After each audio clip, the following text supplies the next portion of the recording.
All right, do I have audio? Okay, so I got Pro Tools open here, and what I want to show you guys is how I like to deal with a track that's super clean. This digital stuff, it's awesome, but at the same time, it's just zeros and ones, or ones and zeros, however you want to say it. All right, so let me play for you guys what I have here.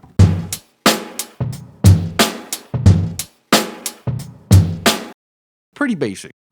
So if we go to the mixer, one of the things I like to do with Pro Tools is use heat. Now that we have it, why not use it? So once again,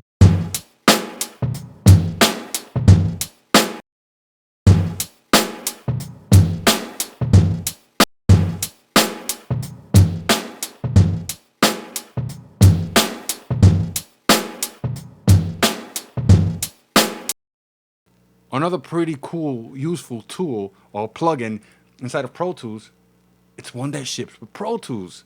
And come on, let's be honest, it's a lot of us that don't even look at this avid set of plugins anymore, although they got some really, really cool stuff. And you know what? Lo-fi. This plugin is pretty badass plugin.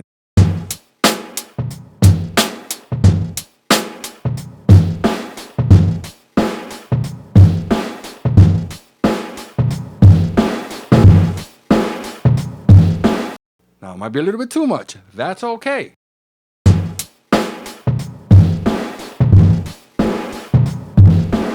You know what you can actually do with that? You could just blend that back into a signal. All right, so let's get rid of this plugin now. I have a 1073 MP that I want to give a try.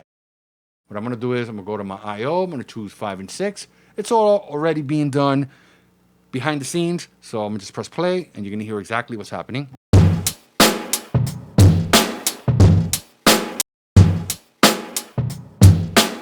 That's how you add some saturation, distortion, and make it sound like something, give it some life.